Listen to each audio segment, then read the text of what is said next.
you. I know you, but can you introduce yourself to the people who don't? Hello, my name is Thomas Lau. I am Matt's older brother.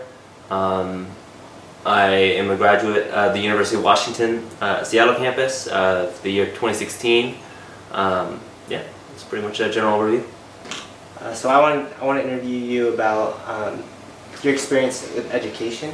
It's a very hot topic, and people have various opinions on it about whether you should go to school or should not, what is necessary.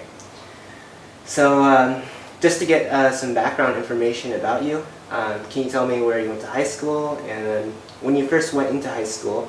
Well, let's start that. Where did you go to high school? I went to high school at Coupeville High School, located on Whidbey Island in Washington State. I did the Running Start program when I was in high school, so when I was a junior in high school, I went to Skagit Valley College. They have a satellite campus on Whidbey Island as well in the city of Oak Harbor, but they also have their main campus in Mount Vernon. During my junior year, I went to the satellite campus on Whidbey Island, and then during my senior year, I went to the main campus in Mount Vernon and just commuted all the way there.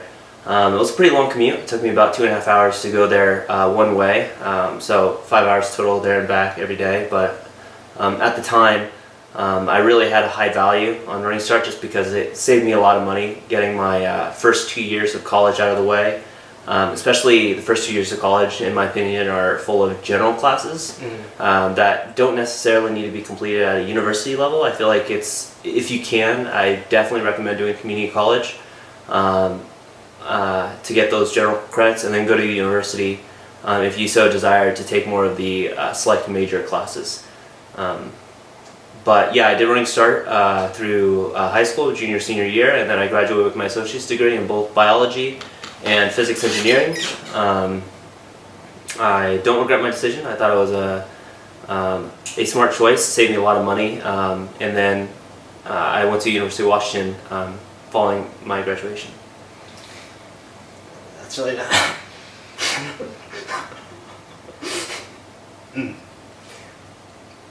It's really nice. I'm laughing because you're my brother.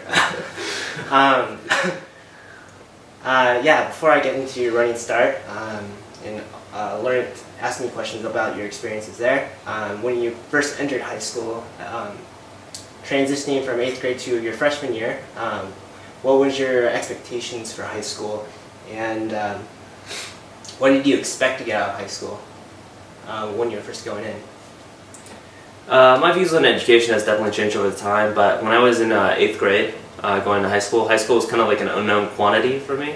I didn't really know what to expect. I kind of felt at the time it was kind of my first step into adulthood.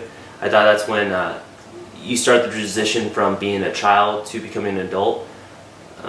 Now my opinions of that have changed a lot. I don't think it is maybe baby steps into adulthood, but I feel like the major transitional change in one's life is more seen when going into college, or even more so post-college when you're trying to get a job, because that's when you transition out of really being kind of dependent to being completely independent for pretty much everyone. Obviously in college there could be a lot of students that are independent, but especially after college, everyone has to be independent to some degree in order to get obviously a job and make their own income for the most part. Again, that's kind of digressing slightly from the question, but high school, high school, in my opinion, was not completely, but I honestly thought there's a lot of flaws with the high school system. I feel like you learn a lot of things, such as general requirements that are helpful. I mean, like general math, science, English classes are all useful, but I feel like there is a lot missing from a high school education that is very generalized, that I feel like is essential for everyone to learn and for everyone to be taught. I think one of the biggest topics that I think would come up in this discussion would be taxes. I feel like taxes is just a basic staple of adulthood that I feel like students should be educated on and have a thorough understanding going into again, independence and adulthood, and it's just not even brought up when you're in high school. And I feel like that is an example of something that is missing in our educational system, that I feel like the curriculum needs to be restructured to be a little bit more realistic for what people will be exposed to than what I guess sounds good on paper. It's good. Okay, so what examples? You said taxes, as learning to do taxes as a class. So outside of the regular, like, I believe it's called cater, like there's like the required classes like English, math, and biology. What classes would you say was the most helpful for like real world experience? For real world experience outside of taxes, kind of along the same lines, just finance in general. Yeah. I think just understanding a little bit more of the economy, or just like financial planning, is important, because Social Security is dwindling more and more over time. Yeah. The idea of personal savings accounts and saving for your own retirement and making it happen on your own is more and more important, especially for kids in our generation, and for future generations to come. So having a more emphasized education on the different forms of savings and different ways you can reduce your taxable income, I think would be a benefit to everyone. And on top of that, I could see at least having optional classes that would be beneficial. For example, cleaning, or certain appliances, or maybe that's a bad example. Cooking, I think would have been a better example to use, because I feel like, just speaking from personal experience, there's a lot of college students that eat really bad diets, Mm-hmm. and I feel like if you just had a better introduction to just like basic cooking skills, I think it would help a lot of people to eat better, and by eating better, I think that kind of like cascades into also feeling better, and it can lead to a little bit more productivity. So I guess this could be even a segue into saying that I think nutrition itself Yeah. needs to be a higher priority, because I do feel like obviously it is a blatant problem in the United States specifically, but I think it is something people need to become more aware of, at least finding easier ways to eat healthier in ways that are more convenient. Again, simple cooking skills for them to cook healthier meals that are not a time sap, and that are easy to prepare and make.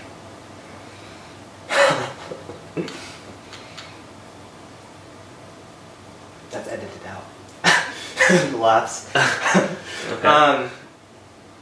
Okay, that's very. I think that's a really good idea. Have like cooking class. I mean, I could use that. But they have a cooking class. I could use that. But that's also kind of difficult, though. Like, would you consider like you're going to be teaching a cooking class? Like, would it just be like teaching kids how to make eggs, or like kind of like what would be satisfactory in terms of a cooking class that you think would be helpful? I mean, it might sound silly, but just exposure. So cooking eggs would be obviously probably like cooking 101, but teaching them how to use very basic cooking appliances like the oven, stove, how to take care of their appliances. For example, I'm not saying we have to use this appliance specifically, but like a cast iron grill needs to be cleaned a certain way in order to maintain the appliance. Different forms of cooking in terms of like how to use oils properly. Again, best practices for marinations, like really basic things that people can use and apply to a multitude of dishes. Mm-hmm. Or just honestly, even bringing it down even to a more simplistic example, making recipes and making students make those recipes in order to feel more confident in their ability to follow those instructions and make it. Because I feel like because so many kids have not cooked before in their entire lives, there's almost a phobia in regards to actually making food. In terms of like they just feel so inexperienced that they don't even want to approach the idea of making anything, because they think they're just going to mess it up or not be able to follow the instructions. So I think this would breed a lot of confidence. Yeah.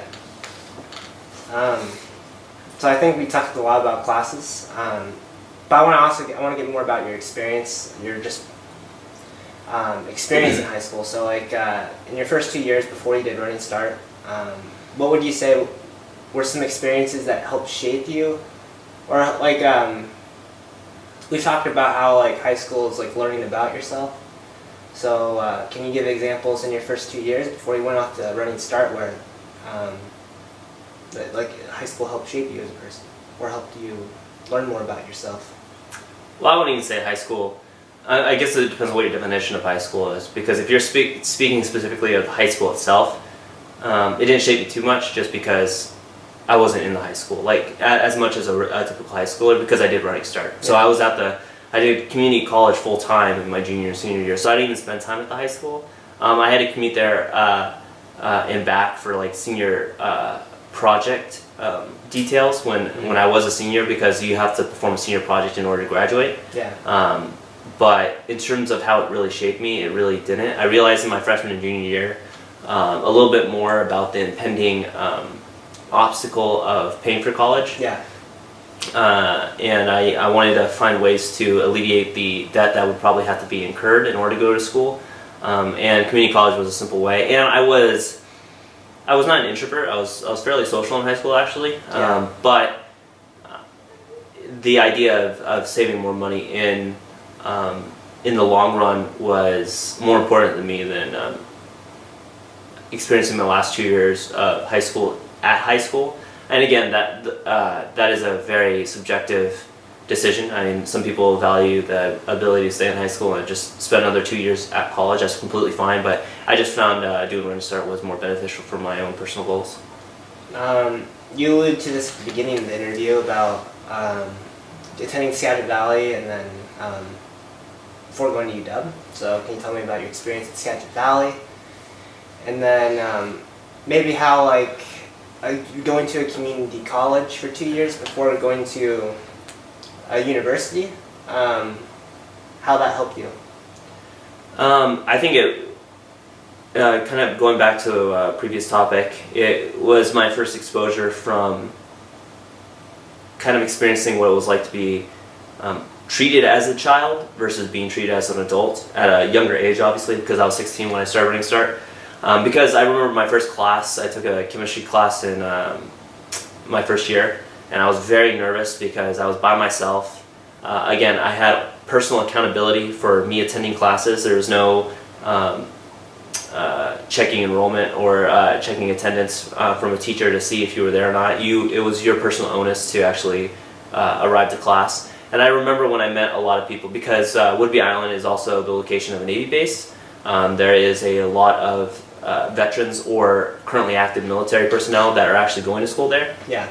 So my first class actually had a lot of military personnel in it, and I remember addressing everyone by Mr. or Mrs. just because that's just how I grew up, and I was, again, 16, and these people were in their mid-30s to low 40s. Yeah. And they all said, like, stop calling me Mr. or Mrs., just call me by my first name. And that is just an example of kind of like the culture shock it was for me to transition into, again, being treated like a kid and being treated like an adult. And because it was in a smaller sample size in a community college versus a university, because, for example, University of Washington is a much, much bigger college, much bigger campus than Skagit Valley College. Mm-hmm. So kind of like being able to be in a close-knit community like it was on Whidbey Island, I think the shock was easier to like embrace and overcome, and I think it really prepared me for trying to transition from high school life to community college and then on to university. I think I handled the transition better than I would have if I did not go to community college.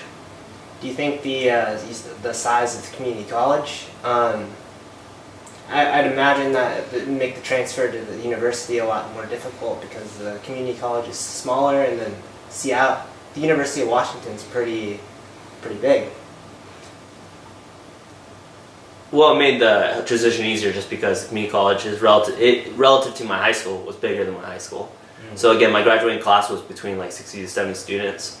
To give a little bit of reference, it was an extremely small high school. Mm-hmm. and Coupeville is a very small town, so there's really not very many students there. So Skagit Valley College is not the biggest community college, but it is by far much bigger than my high school. So again, the size was bigger, so again, I still was exposed to a larger group of students in comparison to my high school. So again, going from a high school to university versus community college to university, the size difference was not as extreme. And again, being exposed to the age group that I was at community college, it made it easier to go to university and realize the diversity in ages and group of people, and again, handle the transition easier. Nice. When you did Running Start, was that more of a personal decision that you felt like that you wanted to do for yourself, to better your education, or like just get a head start for college, or did you feel some pressure from your family to just to do that? I don't know how your parents are, but my parents didn't necessarily put pressure on me. Actually, it was kind of ironic because I had, I guess we have, let's not try to work around this. We have an eldest brother that went to Running Start and didn't handle it as well. I feel like he didn't take it as seriously, and my parents were a little bit worried about, or our parents were a little bit worried about me going to school, and they were, actually, let's just edit that part out. Let me rework the question, okay? Okay, so our parents, when I did Running Start, our parents were a little bit against me actually going for a couple of reasons. One, again, I would be by myself. There wouldn't be any accountability over me. I would have to make sure that I'm okay, that I go to and from our home to the college. Because again, as I said, going to Mount Vernon in my senior year was 2.5 hours commute. And then even the satellite campus on Whidbey Island where we lived, because we lived in the city of Greenbank, I think maybe it'd be considered a town, not a city for sure, but the town of Greenbank to Oak Harbor was still like an hour commute, hour and a half commute. So it was still a long ways to travel there and back. And luckily, Whidbey Island has a free bus system, so I was able to commute via bus every day. But it was still a toll. The commute was still a toll, and my parents were just worried about whether I could handle the commute, and again, whether I could handle kind of conversing with an age group that was significantly older than me.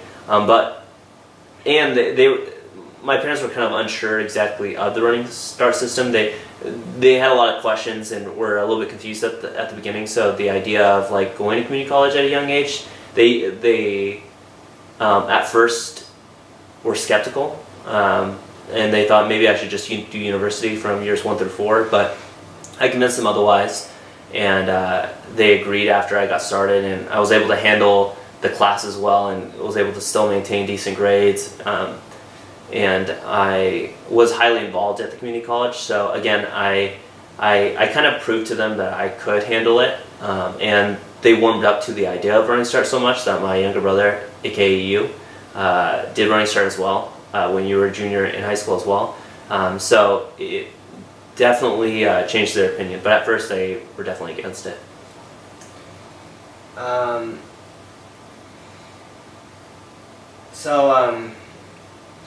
Why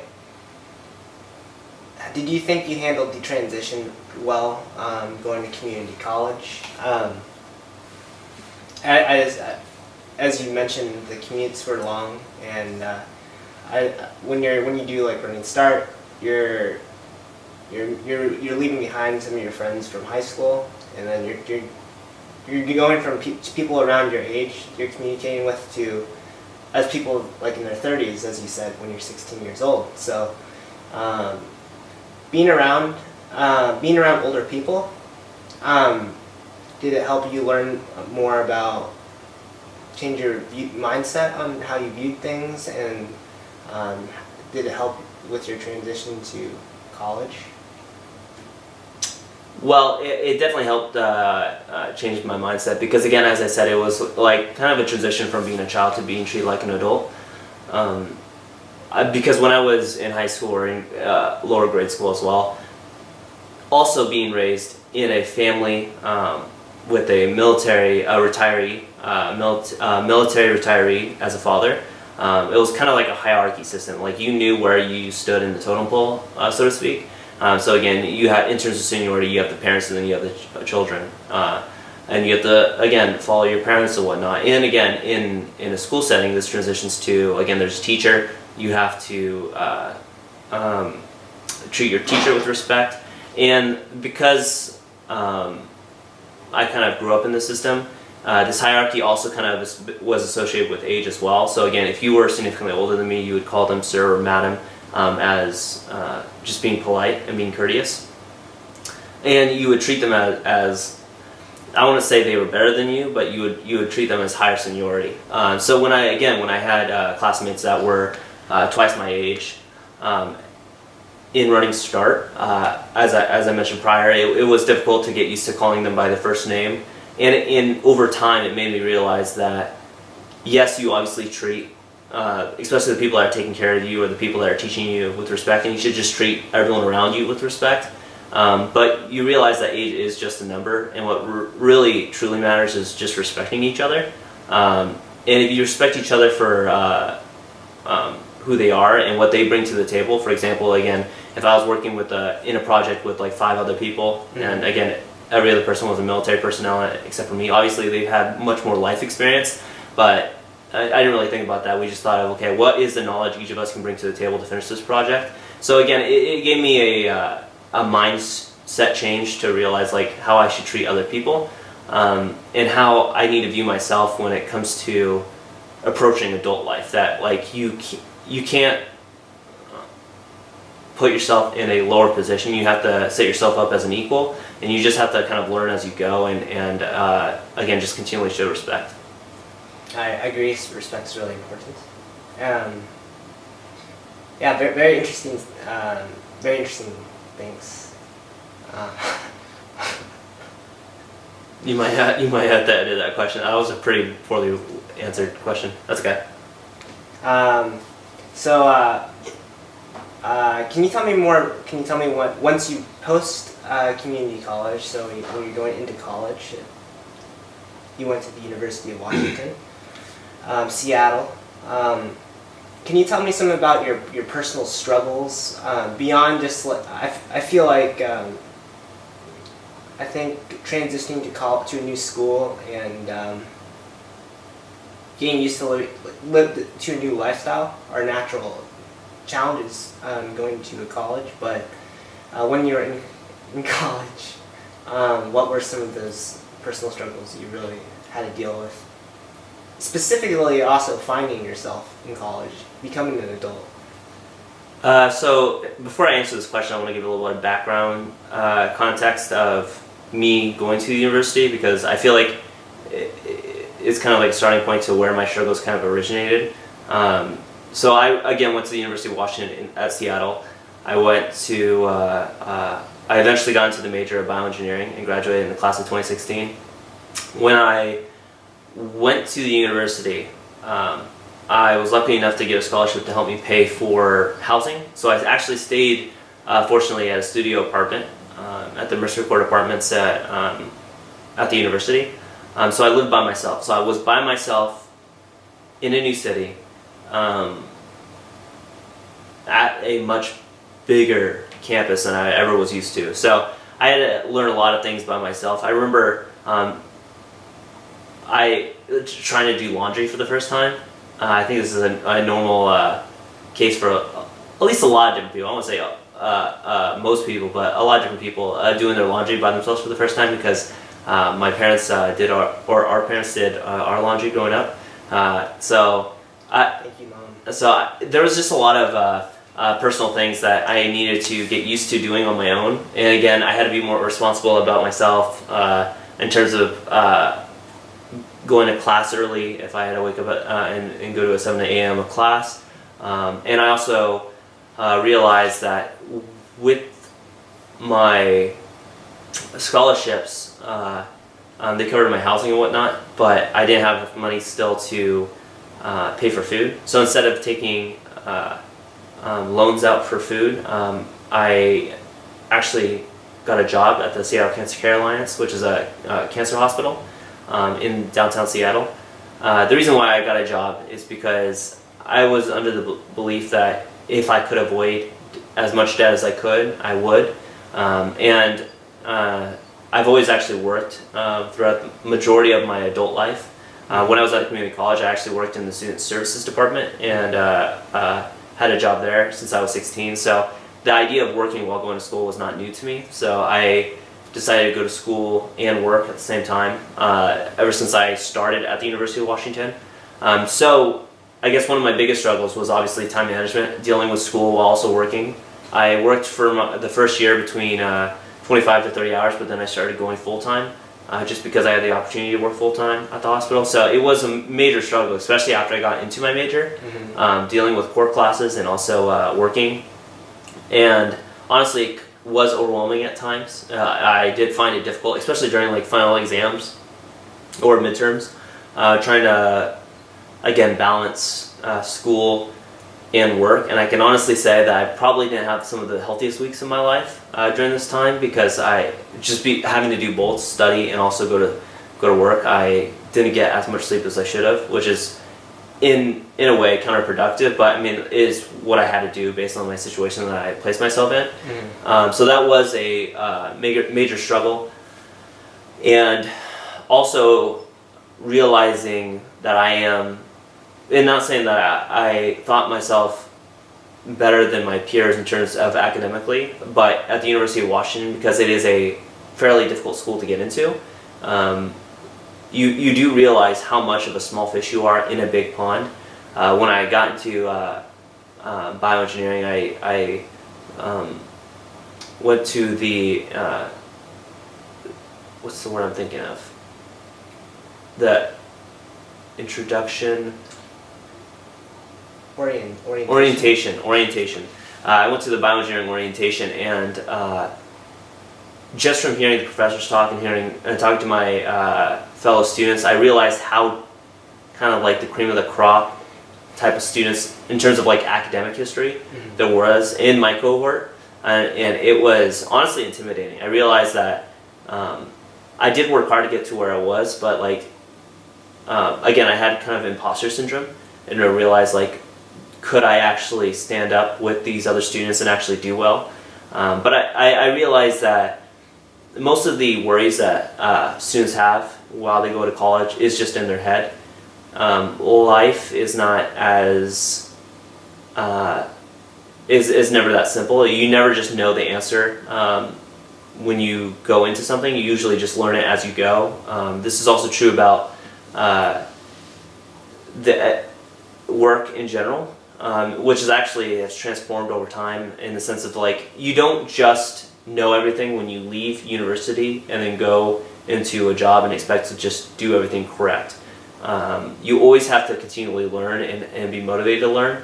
And if you lose that hunger too, you're going to struggle. And when you struggle,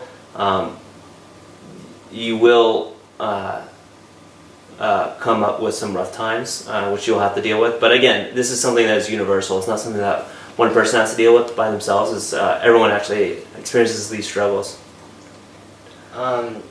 Speaking of imposter syndrome, so in high school, you got really good grades, right? So, do you? I got really good grades, right?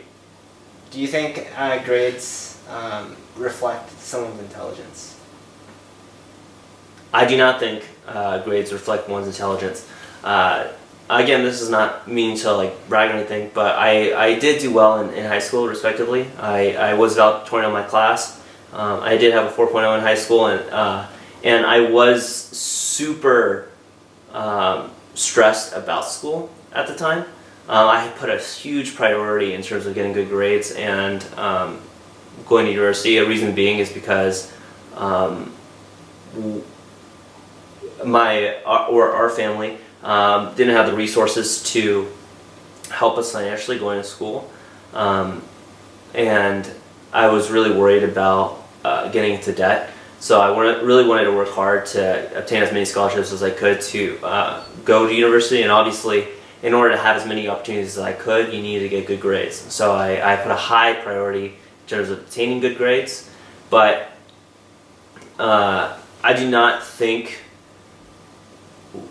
grades is a good reflection of one's knowledge. I'm not saying it can't always be a correct metric. I'm just saying it's not a all-in-one formula.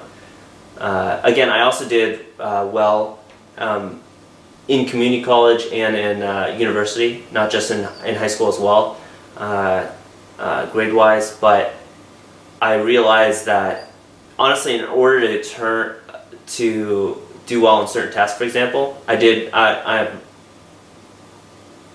cram, which is not a good way to understand or learn things, because you don't really understand things at the level that will allow you to retain that knowledge in the long term. You're gonna obtain a lot of knowledge very quickly that you might be able to retain for maybe a few hours, or maybe even a day, which again will allow you to kind of dump it when the test comes, but then forget it immediately after the day after. But again, it's not a good way to learn. And a lot of students do this. Why? Because there's such a high emphasis in good grades, because the workplace is so competitive. And you need to have a certain GPA sometimes to even be given an interview. But I really feel like this system is flawed. Again, I am not saying this is true for all students. There are lots and lots of students that work hard, that study hard, that get really good grades, and are extremely smart, not just for tests, but just in general. And they just are good learners. But I'm just saying there is a vast majority of students that just do what they need to do to get by, or do what they need to do to get a good grade, but not necessarily learn the material. So I don't believe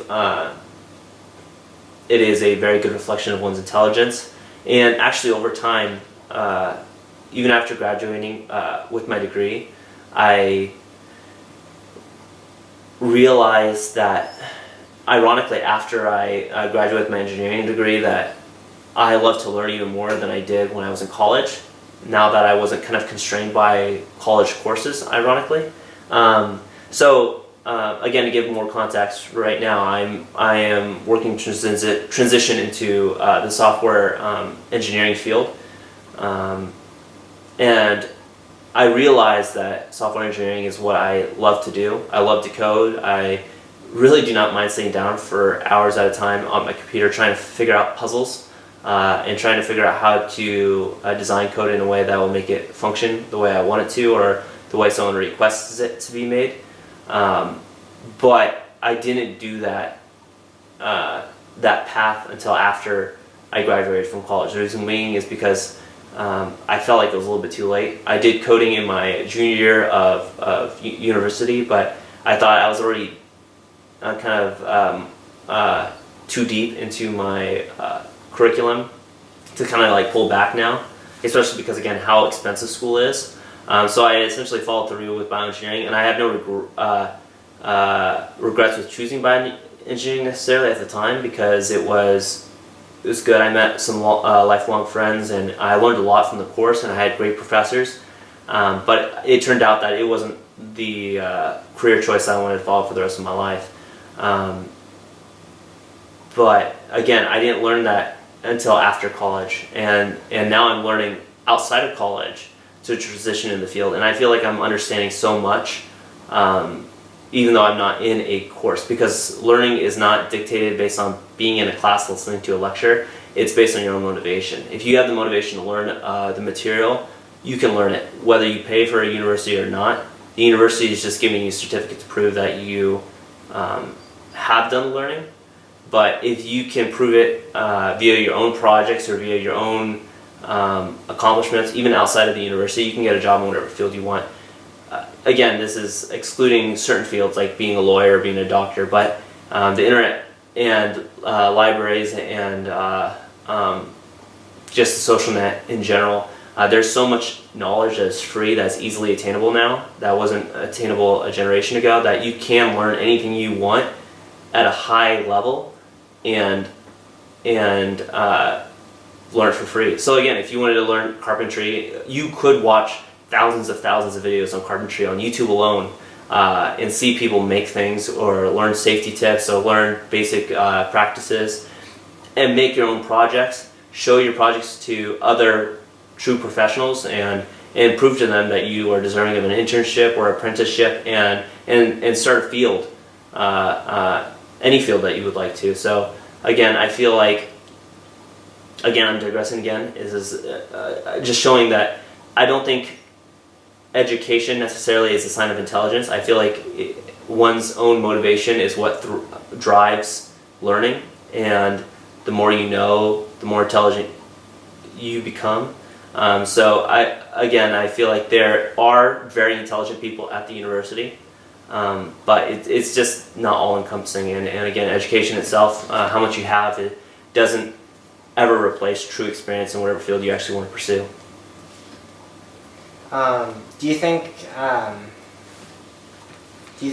you mentioned earlier, just bringing back to a point you mentioned earlier, is that when you went to your orientation, you realized you were as you put, a small, a small fish.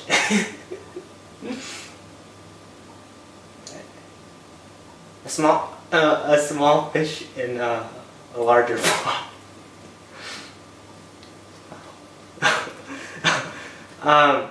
Okay, as you mentioned, you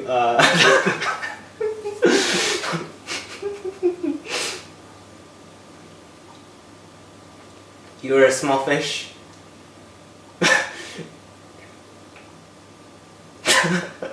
Okay. Okay, you spent your small fish in a large pond. I was wondering, did you feel like when you're being around so many smart people, do you think that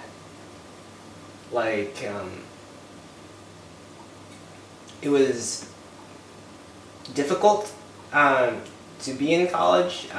Did you ever feel like I don't know, dumb, or with there being so many smart people, and then how do you handle that? Well, being around a positive environment is definitely more. Sorry, let me rephrase that. Being around an environment with very motivated and smart people is, in my opinion, a kind of a double-edged sword to many individuals.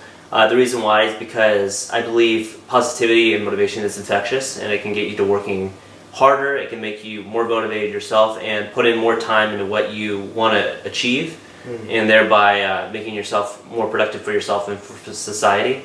But also, as you kind of alluded to as well, based on imposter syndrome as well, seeing other people learn things at rates that are faster than what you're capable of at that time, or people understanding topics that seem like the most complex in your opinion, can make you doubt your own abilities and lower your own self-esteem because you don't feel like you kind of match up to their own skills or talent, so to speak, quote quote talent, so to speak. Being an engineer, or studying engineering, did you have friends that you had where it was kind of difficult, maybe like that? The imposter syndrome, and being around smart people like some of the people in your groups. Yes, I have a couple of lifelong friends from engineering that I do believe are extremely intelligent individuals who, in my opinion, had an easier time when we were learning the curriculum while we were going through our bioengineering core courses. And it did make me feel a little bit insecure. But I feel like a lot of people feel this way when it comes to their own classes, or in terms of just maybe anything they do wish to learn, because it's always easy to compare yourself to someone else that knows more than you at that time and make you feel like you're less capable. But it's just everyone learns at a different rate, and whether you learn it slightly slower than another person, honestly, the end results matter more than anything. If, for example, giving language, well, using language as an example, let's say someone's trying to learn Japanese versus someone else. If one person learns Japanese, is capable of learning Japanese in a year versus someone who learns Japanese in 3 years, but the person who's learning it that can learn it in a year is less disciplined and goes on and off from their studies, but the other person is more disciplined and learns it within that 3-year period, that at the end of the day in those 3 years, most likely that person that took 3 years knows the language, and the person that could have done it in a year doesn't know it. So, and at the end of the day, one person knows language and one person doesn't. So it doesn't matter really how long the process takes. It matters about the end result, and how motivated and how dedicated someone is. Because I feel like that is also a way to understand one's character. And honestly, someone who is more motivated or more disciplined will always be someone who's more attractive in, let's say, the workplace, or when it comes to finding people that are healthy to join your kind of quote productive environment, or people to surround yourself with. Yeah. Do you think a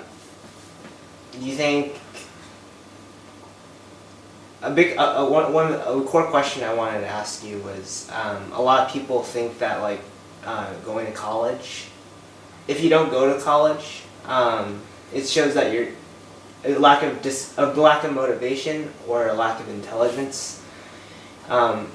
You've talked about some points about being a small fish in a larger pond, in terms of like there being a lot of smart people going into college. But do you think going to college is necessary, or when you hear those statements, like can you tell me about your perspective? I can say with a 100% certainty that college is not a necessity. I don't think anyone ever should think that college is a necessity. To give an example, I'm 24, close to be 24 in this coming March, and I have a very close childhood friend back on Whidbey Island that is my age, who became a plumber. So he didn't go to college after school because he didn't like the academic system. It just wasn't for him, which is completely fine. So he got an apprenticeship, and then he became a full-time plumber, and he's making a good living doing the trades, and he actually bought his own house at the age of 23, and lives a very comfortable life, and he's really enjoying himself. So that's just an example of, again, you don't need to go to university to achieve every occupation that you desire. There's a lot of things you can learn outside of college, and I feel like that's becoming more and more realized by people. For example, at when I talked about software engineering, there are more and more coding boot camps that are coming up that are essentially their own like subspecialty of universities, where like again you spend a tuition amount, like thousands of dollars, to go to this specialty school, so to speak, for like, let's say 3 to 6 months to learn coding, and then you graduate with a certificate, and then they help you obtain the job or a job as a software engineer at one of their partners or with a tech company in the nearby area. So that's another example of, again, there are multiple avenues that you can take outside of university to achieve well-paid. I'm not saying they have to be well-paid either, but again, well-paid, highly competitive jobs. So I don't think it's necessary. I think honestly, again, as I kind of alluded to in the previous discussions, that just one's motivation and drive to actually be good at whatever they choose to pursue will eventually lead to more opportunities down the line, because if one is highly motivated and driven, they will put in the time to learn something well, and that will show in the projects and that they want to associate themselves with, or the ones that they want to create themselves, which will open up opportunities and jobs down the line. Has that mindset changed from high school to then going to college and then graduating college? Really, it changed graduating college. So when I was in high school into even university or even in bioengineering, I really thought that I'm almost ashamed to say it now, but like following kind of a portfolio. I felt like I needed to check certain boxes in order to essentially earn a good living and then therefore a good life. But my opinions have really morphed over time, especially after graduating or coming close to graduation as well, because a lot of things came clear to me. For example, the amount of money you need to actually make a living is lower than actually a lot of people expect. But to obtain a certain lifestyle that you want, for example, if you want to travel and whatnot, you need to earn more money. But in order to just get by, it's a little bit easier than actually I expected. So the idea that I have to make a certain income or else I'll have a horrible life really changed, because I realized that I didn't need to make, let's say, 6 figures to live a comfortable life. That definitely was not the case. In addition to the fact that I am learning so much outside of college, and also via my own prior work history. So as I said in a previous discussion, again, this is several different tangents, but I did work at the Seattle Cancer Care Alliance, and I worked there for 4 years at oncology hospital. And I learned so much about oncology that I never learned in school. And I learned that outside of the university. And I learned so much on the job, interacting with doctors, interacting with nurses, that I became very proficient at the field that I was in. And again, that was just because I was willing to learn and I was driven to be good at my job. Mm-hmm. So again, I think with these experiences, I do realize that, again, university is not a must. It is just an avenue, a tool to use in order to help you achieve a certain goal.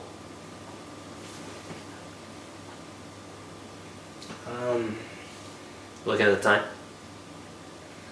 Let's make sure there's battery. Can you tell me, so now that you're post-college, what type of things are you most excited to learn?